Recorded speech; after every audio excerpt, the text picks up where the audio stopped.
اعوذ باللہ من الشیطان الرجیم بسم اللہ الرحمن الرحیم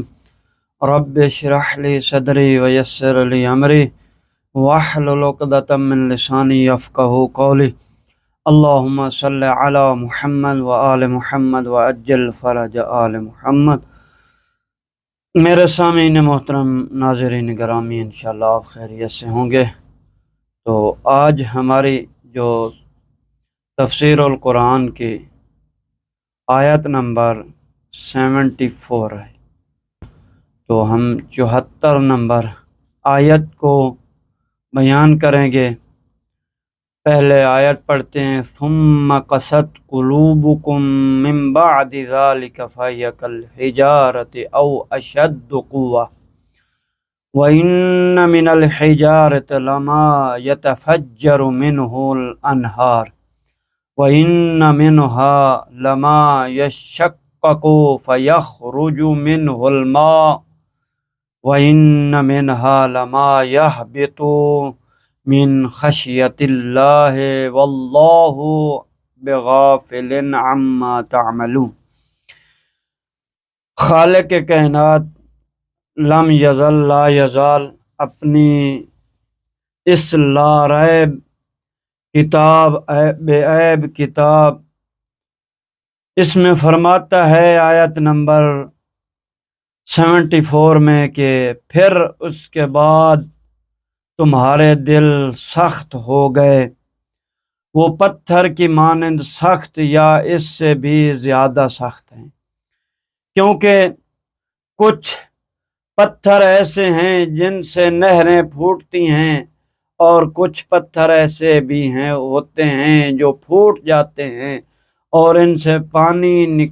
نکل آتا ہے، اور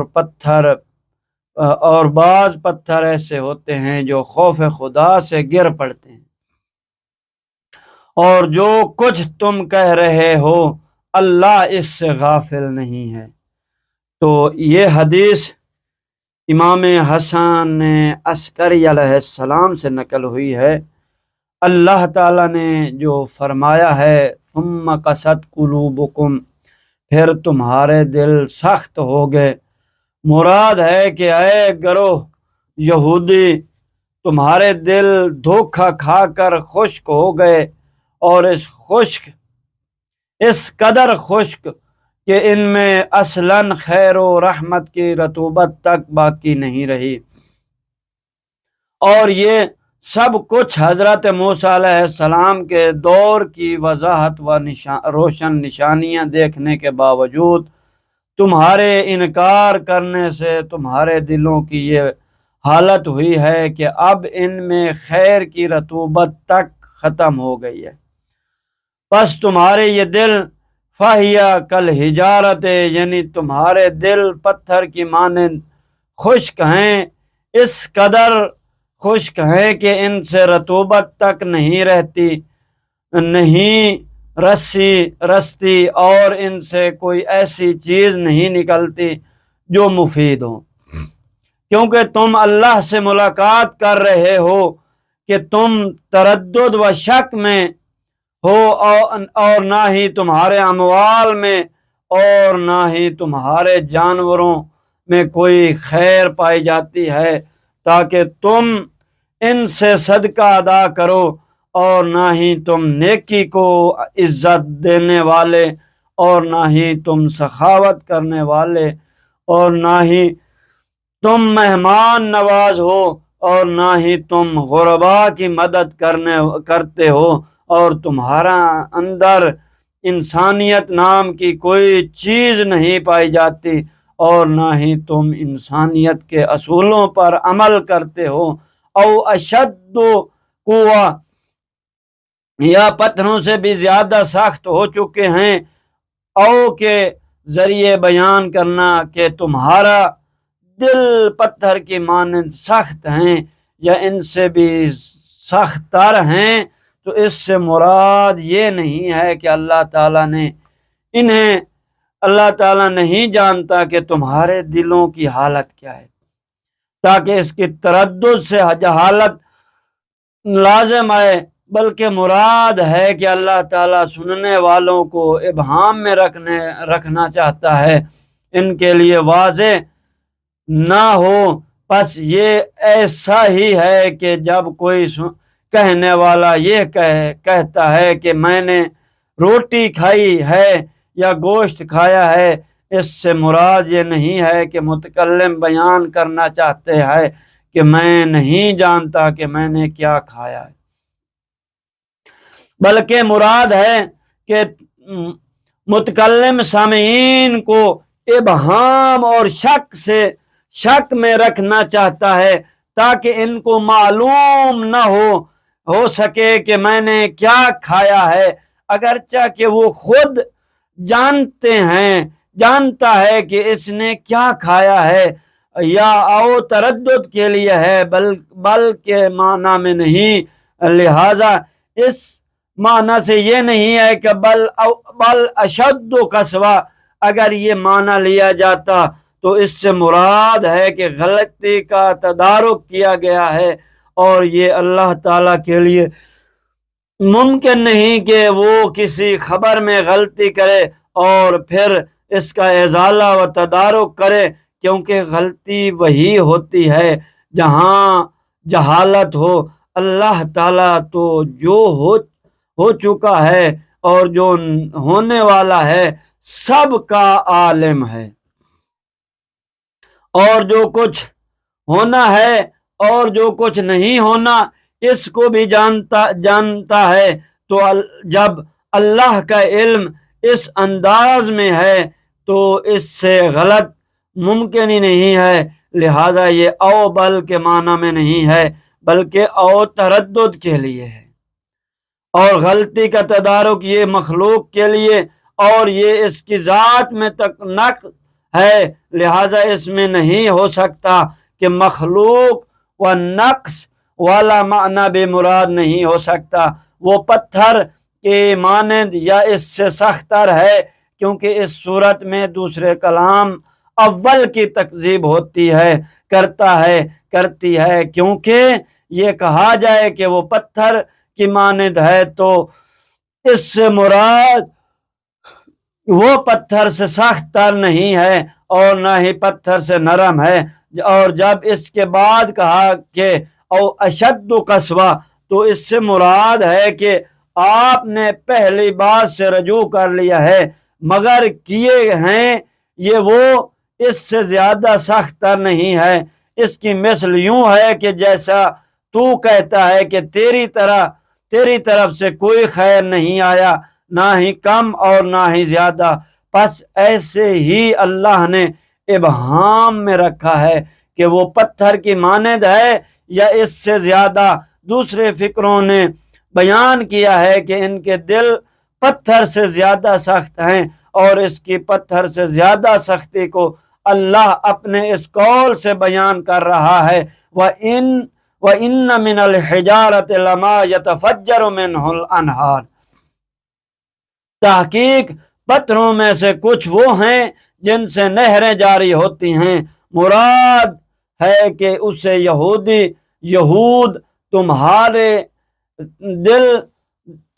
اس قدر سخت ہیں کہ ان سے خیر کی کوئی امید نہیں ہے، حالانکہ بعض پتھر ایسے ہیں جن سے نہریں جاری ہوتی ہیں، پس ان پتھروں سے اولاد آدم کے لیے خیر جاری ہوتی ہے۔ وَإِنَّ مِنْهَا لَمَا يَشَّقَّقُ فَيَخْرُجُ مِنْهُ الْمَاءُ، ان پتھروں میں سے بعض ایسے بھی ہیں کہ جب وہ شک ہوتے ہیں، پھوٹ جاتے ہیں، تو ان سے پانی نکل آتا ہے، یعنی ان سے پانی کے قطرے نکل آتے ہیں، اور وہ ان سے خیر ہے جو نہریں سے کم پانی ہوتا ہے، اور یہ پتھروں سے پانی نکلنا بعض سے ہے، تمام سے نہیں۔ جب تمہارے دل وہ ہیں جن سے کوئی خیر کی امید نہیں اور نہ ہی پھوٹے ہیں تاکہ اس سے کچھ خیر نکل سکے، جائے گئے زیادہ خیر کی امید ہے۔ اس کے بعد خدا فرماتا ہے وَإِنَّ مِنْهَا، یعنی پتھروں میں سے بعض پتھر لَمَا يَهْبِطُ مِنْ خَشْيَةِ اللَّهِ، جب وہ اللہ کے خوف سے گرتے ہیں، جب ان پتھروں پر اللہ کا نام یا اس کے اولیاء محمد صلی اللہ علیہ وآلہ وسلم، علی مرتضی، حسن و حسین، جناب فاطمہ سلام اللہ علیہ، ان کی پاک آل کے ناموں کی قسم دی جاتی ہے تو ان میں خوف خدا پیدا ہوتا ہے، جبکہ ان یہودیوں کے دلوں میں خیرات میں سے کوئی خیر نہیں پائی جاتی۔ وَمَا اللَّهُ بِغَافِلٍ عَمَّا تَعْمَلُونَ، اور جو کچھ تم کرتے ہو اللہ اس سے غافل نہیں ہے، بلکہ وہ سب کچھ جانتا ہے اور تم کو اس کی پوری جزا دے گا۔ وہ عادل ہے، وہ حساب کی سختی میں تمہارے اوپر ظلم نہیں کرے گا، وہ تمہارے سخت عذاب و عطاب دے گا۔ اور جو کچھ اللہ نے ان کے دلوں کا حال یہی بیان کیا ہے، ایسے ہی ان کے دلوں کا حال سورہ نساء میں بیان ہوا ہے۔ ام لہم نصیب من الملک فَإِذَا لَا يُؤْتُونَ النَّاسَ نَقِيرًا، یہ سورہ نساء کی آیت نمبر 53 ہے۔ کیا ان کے لیے حکومت و ملک میں سے کوئی حصہ ہے؟ بس اگر ایسا ہوتا تو یہ لوگوں کو کچھ بھی نہ دیتے، یعنی ان یہودیوں کے پاس لوگوں کے لیے کوئی خیر نہیں ہے۔ اور جو وصف اللہ نے پتھر کا اس آیت میں بیان کی ہے، اس میں خوف خدا ہے۔ ایسے ہی پتھروں کی وصف اللہ تعالیٰ نے اس قول میں بیان کی ہے، لو انزلنا ھذا القرآن علی حبل لرأیتہ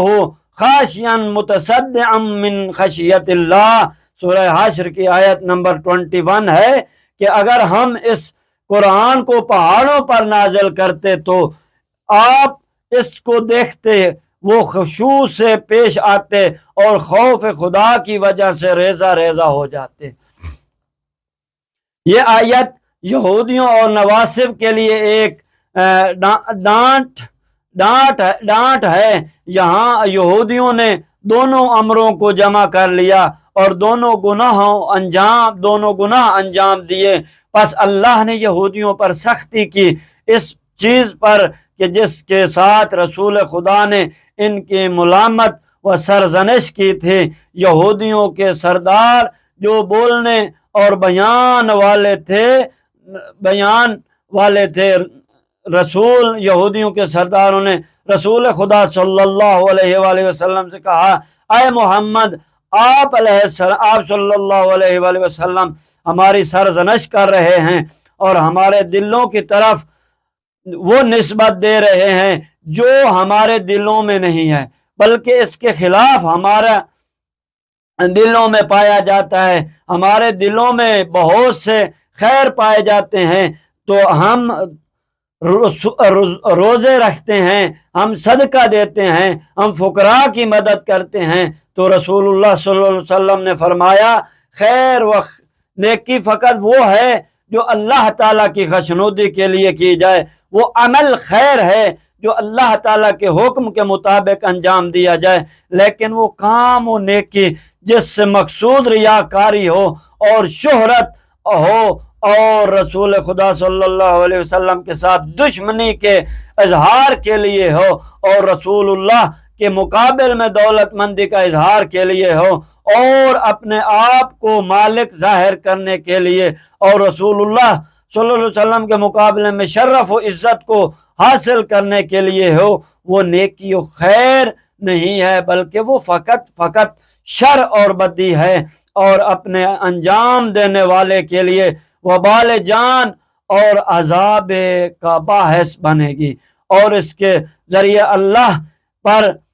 ان پر سخت عذاب کرے گا۔ یہودی کے سرداروں نے کہا، اے محمد، یہ تو آپ کہہ رہے ہیں، بلکہ ہم کہتے ہیں کہ ہم اس سب کچھ کے ذریعے آپ صلی اللہ علیہ وآلہ وسلم کی حکومت کو باطل کرنا اور آپ صلی اللہ علیہ وسلم کی رسالت کو ختم کرنے کے لیے اور آپ صلی اللہ علیہ وسلم کے اصحاب کو آپ صلی اللہ علیہ وسلم سے دور کرنے کے لیے کر رہے ہیں، اور یہ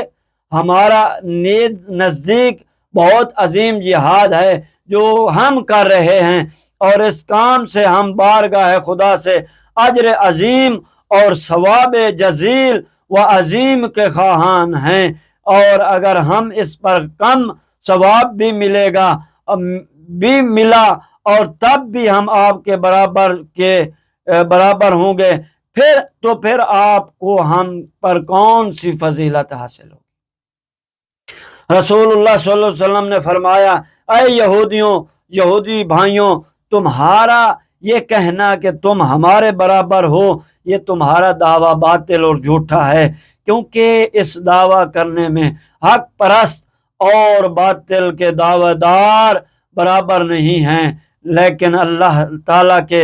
حجج اور اس کے دلائل ان کے درمیان فرق کرنے والے ہیں۔ ان ادلہ سے باطل پرست کا جھوٹ و باطل کشف ہوتا ہے، اور حق پرستوں کے حقائق واضح و روشن ہوتے ہیں۔ تمہارا اجھل رسول خدا کے لیے غنیمت نہیں، اور بغیر حجت و دلیل کے تمہارا رسول خدا صلی اللہ علیہ وسلم کے سامنے سر تسلیم خم کرنا تمہاری تکلیف نہیں ہے، لیکن اللہ تعالیٰ تم پر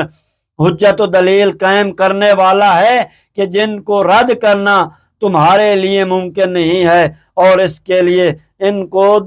رد کرنا تمہاری طاقت میں نہیں ہے۔ اور اگر محمد صلی اللہ علیہ وسلم محمدیت طے کرے کہ وہ یعنی محمد صلی اللہ علیہ وسلم یہ طے کرے کہ وہ تمہیں ایک ایسی نشانی دکھائے گا جو خود تمہارے اندر پائی جاتی ہے، تو تم پھر بھی اس میں ضرور شک کرو گے، اور تم کہو گے کہ یہ تکلیف ہے، مصنوعی ہے، اس میں ہیلا گیری ہوتی ہے، یا یہ بناوٹ ہے، دونوں طرف سے اس پر موافقت کی گئی ہے۔ ایسے بس اگر تم جو مطالبہ کرنا چاہتے ہو وہ کروں جو تمہیں چاہو گے، وہ موعظہ تمہیں دکھایا جائے گا، تاکہ تم اس میں یہ نہ کہو سکو کہ یہ اپنی طرف سے بتایا گیا ہے، یا اس میں کوئی سازش ہے، یا اس میں کوئی ہیلا کار آمد ہے، یا اس کے مقدمات تھے جن پر یہ کام ہوا ہے۔ پس جو تم چاہو یہ رب العالمین ہے کہ جس نے میرے ساتھ وعدہ کیا ہے کہ تم جو چاہو گے وہ تمہارے لیے ظاہر کرے گا، تاکہ کافروں کے عذر ختم ہو جائیں اور مومنین کی بصیرت میں اضافہ ہو جائے۔ یہودیوں کے سرداروں نے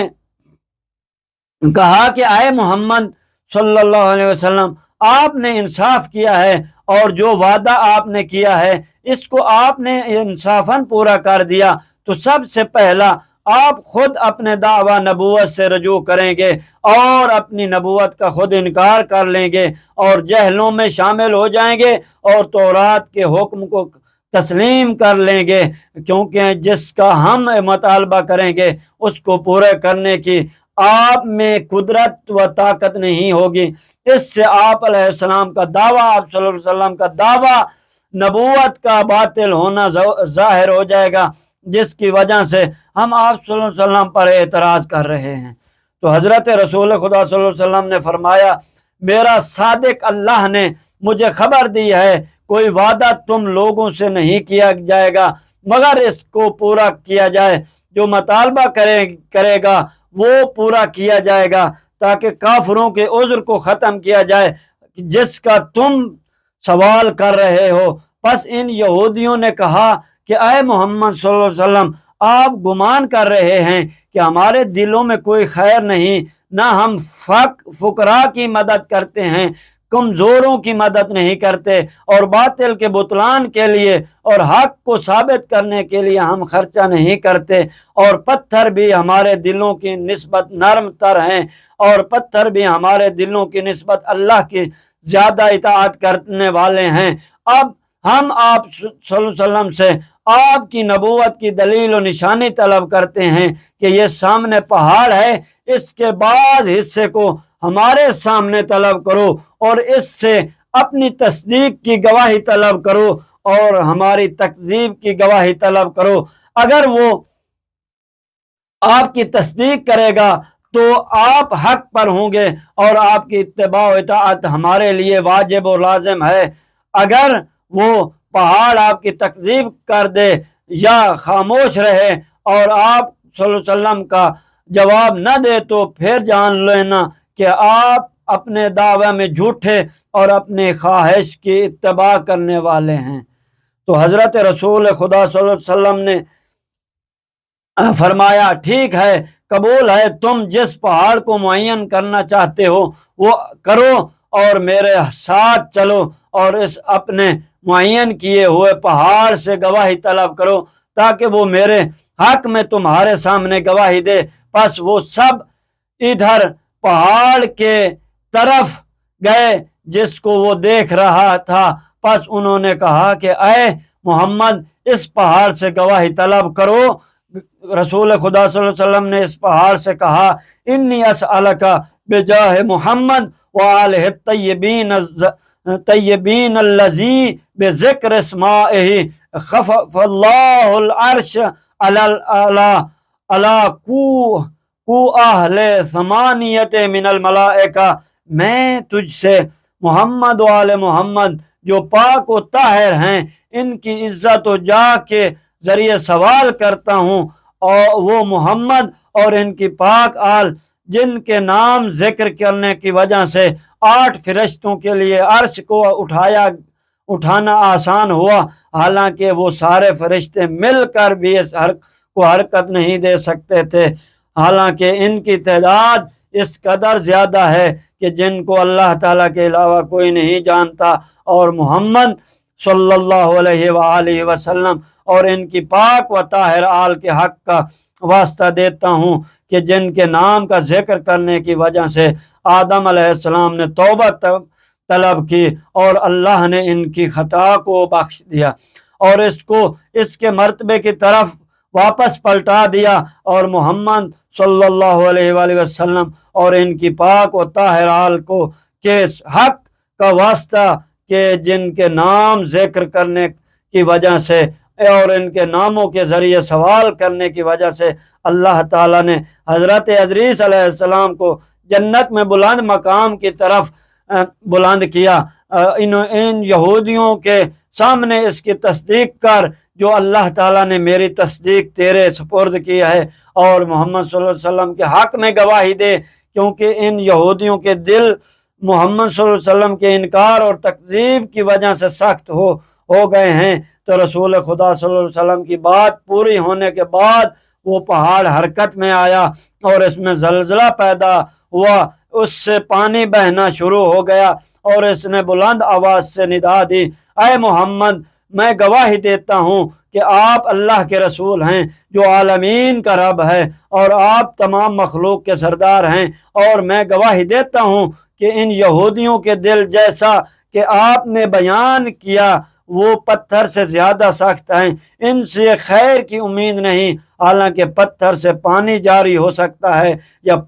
پانی پھوٹ سکتا ہے۔ میں گواہی دیتا ہوں یہ سب جھوٹے ہیں جو آپ پر جھوٹ بول رہے ہیں، اور آپ رب العالمین کے خلاف جھوٹ بول کر جہنم کما رہے ہیں۔ پھر رسول خدا صلی اللہ علیہ وسلم نے اس پہاڑ سے فرمایا میں تم سے پوچھتا ہوں جو میں تجھے طلب کروں، اس میں اللہ تعالیٰ نے تجھے میری اطاعت کا حکم دیا ہے، میں تجھے محمد صلی اللہ علیہ وسلم اور اس کی پاک و طاہر آل کو عزت و جاہ کے ذریعے کہ جس کے ذریعے اللہ نے حضرت نوح کو کرب عظیم طوفان سے نجات دی تھی، اور ان کے ذریعے اللہ تعالیٰ نے حضرت ابراہیم کے لیے آگ کو ٹھنڈا کیا تھا اور اس کو آگ کے وسط میں مسند پر سکونت دی کہ زمین کے کسی بادشاہ نے یہ تخت کسی سرکش کے لیے بھی نہیں دیکھا تھا، اور پھر حضرت ابراہیم علیہ السلام کی مسند کے اطراف میں سرسبز درخت اگائے جو خوشبودار تھے، اور پھر اس کے اطراف میں چاروں موسموں میں سے پھل دینے والے درخت پیدا کیے جو پورے سال بھر دینے والے تھے۔ اس پہاڑ نے عرض کیا اے رسول خدا کیوں نہیں میں اس کے بارے میں گواہی دیتا ہوں، اور میں گواہی دیتا ہوں کہ آپ صلی اللہ علیہ وسلم، اگر آپ صلی اللہ علیہ وسلم اللہ کی بارگاہ میں سوال کریں کہ وہ ساری دنیا کے مردوں کو بندر اور خنزیر بنا دے تو وہ بنا دے گا، یا سب مردوں کو ملائکہ قرار دے تو وہ قرار دے گا۔ اگر آپ اللہ سے خواہش کریں کہ وہ تمہارے انوار کو جلیدی کو نور قرار دے تو وہ کر دے گا، یا آپ صلی اللہ علیہ وسلم خواہش کریں کہ وہ آسمان کو زمین پر گرا دے یا زمین کو آسمان کی طرف بلند کر دے تو کرے گا، اور اگر آپ خواہش کریں کہ مشرق و مغرب کے اطراف کو اور تمام گڑھوں کو جیب کی تھیلی کی مانند قرار دے تو اللہ آپ صلی اللہ علیہ وسلم کے لیے ایسا کر دے گا، اور اس نے زمین و آسمان کو آپ کی اطاعت میں قرار دیا، اور پہاڑ اور دریا آپ کے حکم سے مڑ جائیں گے۔ اس کے علاوہ جو کچھ اللہ نے خلق کیا ہے، خواہ وہ ہو یا بجلی، ہوا ہو یا بجلی، انسان کے اعضاء جوار، سب کہ سب آپ کے حکم کی اطاعت گزار ہیں، اور جس کو جو حکم دیں گے وہ فرما برداری کرے گا۔ سب کچھ ملاحظہ کرنے کے باوجود پھر یہودیوں نے کہا کہ اے محمد ہمیں ایسا لگا ہے کہ آپ نے اس پہاڑ کے عقب میں اپنے اصحاب کو بٹھایا ہوا ہے، وہ ایسی باتیں کر رہے ہیں، لہذا ہمیں معلوم نہیں ہو رہا کہ یہ اس پہاڑ کی آواز ہے، ہم سن رہے ہیں کہ یا کسی مرد کی آواز ہے۔ تو اس قسم کی صورتحال میں کمزور عقیدے کے لوگ دھوکہ کھا سکتے ہیں، ہم نہیں۔ اگر آپ واقعاً سچے ہیں تو اس پہاڑ کو اپنی جگہ سے بلند کر کے اس قرار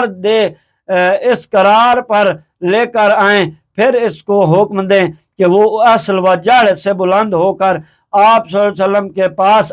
اس جگہ آ جائے تاکہ ہم اس کا مشاہدہ کریں۔ پھر اس کو حکم دیں کہ یہ پہاڑ 2 حصوں میں تقسیم ہو جائے، اور اس کی چوٹی نیچے اور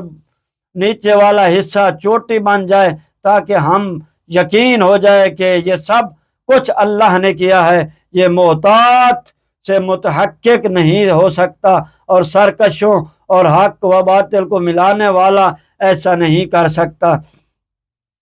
رسول خدا صلی اللہ علیہ وسلم نے اس پہاڑ کے ایک پتھر کی طرف اشارہ کیا کہ جو 4 بتل کے وزن کے برابر تھا، وہ پتھر حرکت میں آیا اور اس پہاڑ سے جدا ہوا۔ پھر آپ صلی اللہ علیہ وسلم نے ایک مخاطب سے فرمایا، اس پتھر کو اٹھاؤ اور اپنے کان کے قریب لے جاؤ، تو جو کچھ تم نے سنا ہے یہ پتھر پھر اس کا اعادہ کرے گا، اور یہ پتھر بھی اس پہاڑ کا جز ہے۔ پس اس بندے نے اس پتھر کو اٹھایا اور اس کو اپنے کان کے قریب گیا، اور اس پتھر نے وہی باتیں دوبارہ کی جو رسول خدا صلی اللہ علیہ وسلم کی تصدیق کرتے ہوئے پہاڑ نے پہلے کی تھی، اور یہودی کے دل کے بارے میں جو کچھ کہا تھا اس کو خبر دی کہ جو یہودی رسول خدا صلی اللہ علیہ وسلم کی حکومت کو ختم کرنے کے لیے خرچ کر رہے ہیں، اس کے بارے میں اس کو خبر دی، اور اس کے باطل ہونے اور اس کے لیے بال و جان بننے کے جاننے کے بارے میں خبر دی۔ رسول خدا صلی اللہ علیہ وسلم نے اس بندے سے فرمایا، کیا تو نے یہ سب کچھ سن لیا ہے؟ کیا آپ بھی اس پتھر کے پیچھے سے کوئی تیرے ساتھ بات کر رہا ہے، اور تجھے وہم ہے کہ کوئی بندہ تیرے ساتھ باتیں کر رہا تھا؟ اس یہودی نے کہا، نہیں، جو میں نے اس پہاڑ کے بارے میں آپ صلی اللہ علیہ وسلم سے مطالبہ کیا ہے اس کو پورا کریں۔ پس رسول خدا ایک وسیع میدان میں تشریف لائے اور بلند آواز سے پہاڑ کو ندا دی، اے پہاڑ، محمد اور ان کی پاک آل کی خاطر جن کی عزت و جاہ کی وجہ سے اللہ کے بندے اللہ سے سوال کرتے ہیں، اس قوم عاد پر ایک آواز دار ہوا کو مسلط کر دے۔ اس نے لوگوں کو اس اسے بچھاڑ دیا جسے درخت جڑوں سے اکھڑے ہوئے ہیں، اور جبرائیل علیہ السلام کو حکم دیا کہ وہ قوم سہلے پر ایک چیخ کو مسلط کر دے، یہاں تک کہ وہ سارے ٹوٹی ہوئی خشک لکڑیوں کی مانند ہو گئے۔ پس تم حکم خدا سے اپنی جگہ سے اٹھ کھڑے ہو کر میرے سامنے حاضر ہو جاؤ۔ آپ نے اپنے سامنے زمین پر ہاتھ رکھا، پس پہاڑ حرکت میں آیا اور اپنی جڑ سے اکھڑ گیا، اور ایک اجل کر چلنے والی خچر کی مانند چلتا ہوا رسول خدا کے سامنے آیا، اور ایسے آیا جیسے ایک انگلی اپنے اصل کے ساتھ چمٹی ہوئی ہو، اور آپ صلی اللہ علیہ وسلم کے سامنے کھڑا ہو گیا اور آواز دی، یا رسول اللہ، میں آپ کا ہر حکم سننے والا اور آپ کی اطاعت کرنے والا ہوں، اگر آپ حکم دے تو میں ان منکرین اور حق کے دشمن کے اوپر بلند ہو جاؤں تو میں ایسا ہی کروں گا۔ رسول خدا صلی اللہ علیہ وسلم نے فرمایا، یہ معاند چاہتے ہیں کہ میں تجھے حکم دوں کہ تو اپنی جڑ سے اکھڑ جاؤ اور دو حصوں میں تقسیم ہو جاؤ، اور تیرا اعلیٰ اسفل ہو جائے اور اسفل اعلیٰ بن جائے۔ پہاڑ نے عرض کیا، یا رسول اللہ، کیا آپ صلی اللہ علیہ وسلم مجھے اس کا حکم دیتے ہیں؟ رسول خدا نے فرمایا، کیوں نہیں۔ پس پہاڑ دو حصوں میں تقسیم ہو گیا، اس کی چوٹی جڑ اور اس کی جڑ چوٹی بن گئی، اس کی اصل فر اور فر اصل ہو گئی۔ پھر اس نے آواز دی، اے یہودی گروہ، یہ تم جو دیکھ رہے ہو یہ موسیٰ علیہ السلام معجزے سے کم ہے کہ جن کے بارے میں تمہارا گمان ہے کہ تم اس پر ایمان رکھتے ہو۔ پس یہودیوں نے ایک دوسرے کی طرف دیکھا، پس ان میں سے بعض نے کہا کہ یہ محال ہے، انسان کے بس میں نہیں ہے۔ بعض دوسروں نے کہا یہ بندہ منجوت ہے اور منجوت ہی اس کی اطاعت کرے گا، اور اس کے لیے عجیب و غرائب چیزیں ظاہر ہو رہی ہیں جو تم مشاہدہ کر رہے ہو، اس سے دھوکہ مت کھانا۔ پس اس پہاڑ نے ندا دی، اے دشمنان خدا، جو موسیٰ کی نبوت کے بارے میں جو کچھ تم نے کہا تھا اس کو تم خود باطل کر رہے ہو۔ کیا تم نے نہیں کہا تھا کہ موسیٰ علیہ السلام کا عصا اژدہا بنا اور دریا میں رستے بنانا، پہاڑ طور کا تمہارے سروں پر بلند ہونا، گویا وہ تمہارے سروں پر سایہ کر رہا تھا؟ اس کے باوجود بھی تم نے یہ ہی کہا کہ آپ صلی اللہ علیہ وسلم ہمارے پاس عجیب ترلے کر آئے ہو، لیکن جو ہم نے مشاہدہ کیا ہے اس سے آپ ہمیں دھوکہ نہیں دے سکتے۔ پس پہاڑ والی کلام چٹانوں نے بھی کی، اور حجت خدائے عالمین ان کے لیے لازمہ ہو گئی۔ تو میرے محترم سامعین، خدا جس کے دل میں ہدایت کا رستہ کھولتا ہے وہ ہمیشہ ہدایت پر آ جاتے ہیں، جن کے لیے خدا رستہ نہ کھولے، وہ جو معجزے نبی دکھائے یا جو انسان کرامات دکھائے، جو چیز کچھ کرنا چاہے کر سکے، وہ نہیں ہدایت پر آتے۔ والسلام ورحمۃ اللہ وبرکاتہ۔ اللہم صلی علی محمد وآل محمد وعجل فرج آل محمد۔